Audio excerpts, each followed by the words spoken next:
Welcome to Story and Tales. Do not forget to like, comment, and subscribe.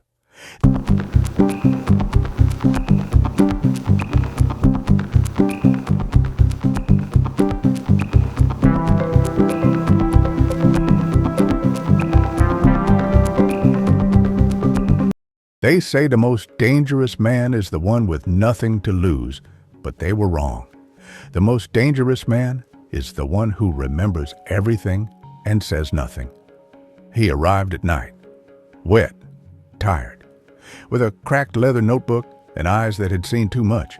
No passport, no tribal markings, no accent anyone could place. They called him Malik, because Malik means king. But no one knew where he came from. He slept beside a broken grain silo, a place where the government had long stopped looking. And yet he began to fix it, piece by piece, nail by nail, stone by stone. People laughed at first, called him mad. Then they saw results. Malik didn't just fix grain silos. He restored water flow to a dried riverbed. He cleared acres of land no one had dared to touch. He taught young boys how to graft mango trees with bare hands. But still, no one knew his story. So they made up their own. Some said he was a former rebel, others a war criminal in hiding, a preacher, a ghost, a curse. Then came the night of the first warning. A local boy fell sick after drinking from a poisoned stream. The villagers panicked, but Malik pointed upstream. "There's a factory pipe hidden under the rocks," he said. They followed his lead and found it.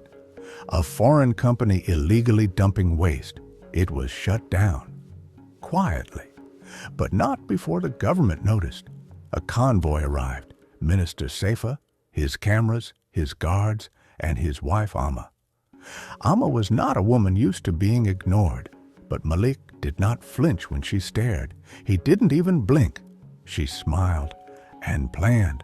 3 nights later, she visited Malik's hut with perfume and promises. He refused, kindly, firmly. By morning he was arrested, accused of assault. No witnesses, no questions, just silence. He was taken to Bandy Hills prison, the place where men are erased. And yet, he wrote in that same cracked leather notebook, there he met 2 prisoners. The first, a former state house driver. The second, a cook once loyal to the presidential palace.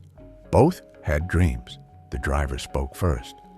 "I'm trapped in a car, no brakes, no driver's seat. The road never ends." Malik said, "You'll be released and you'll be remembered." The cook shared his vision. A feast, endless food, but every bite turns to sand. Malik looked away and said nothing. Weeks passed. The driver was released. The cook died 2 days later, choked on poisoned beans. In the capital, the nation was falling apart. A food crisis, a silenced famine, children fainting in schools. And the president kept dreaming of vultures tearing maps, of rivers drying, of seeds that wouldn't sprout. No one could explain, until the driver whispered, "There's someone in Bandy Hills. He speaks and answers." Malik was summoned, given a bath, a faded suit, no tie. He stood before the president. "You don't have a food crisis," Malik said. "You have a theft crisis. Region 6 holds the grain. Undershell NGOs. Check the warehouse permits." They checked. He was right. They gave him power, position, title, Special Agricultural Advisor. Njala bloomed. Malik revived dead land. He introduced terraced farming, rehabilitated abandoned wells. Children returned to school. Farms grew again. But he still lived in a mud house, still wrote in that same notebook. Then came the whispers again. Why does he never age?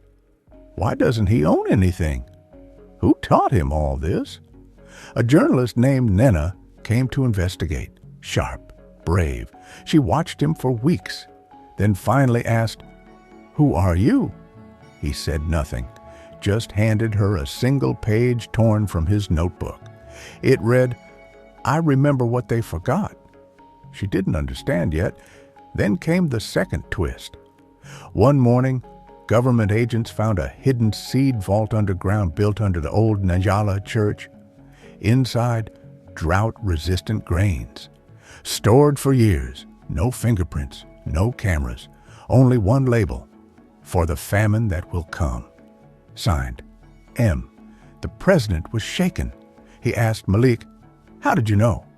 Malik replied, "Because I lived the famine first." But still, he never told the full story. Until the brothers came, 5 men, desperate, dirty, once wealthy, now disgraced former contractors from the north. They arrived in Jala seeking help. Grain, seeds, relief, permits. They sat before Malik and did not recognize him. He stared for a long time, then asked, "Is your father still alive?" One of them answered, "Yes, but sick. Our youngest brother vanished years ago. They say he drowned." Malik said, "Did he drown? Or did you throw him overboard?" They froze. The youngest among them began to tremble. He looked closer, then fell to his knees. "Yusuf?" Malik nodded slowly. "Yeah, the one you abandoned, the one you betrayed, the one you buried." They wept, not because they were sorry, but because they had been found. Malik stood. What you meant for harm was repurposed. He forgave them, fed them, sent them back with food, seed, and silence. Nina, the journalist, watched all of it. She followed him that night to the silo. "Why don't you expose them?" she asked. He replied, "Because justice is not always loud. Sometimes it's silent, like a harvest waiting underground." She never published the story, but she kept the notebook page.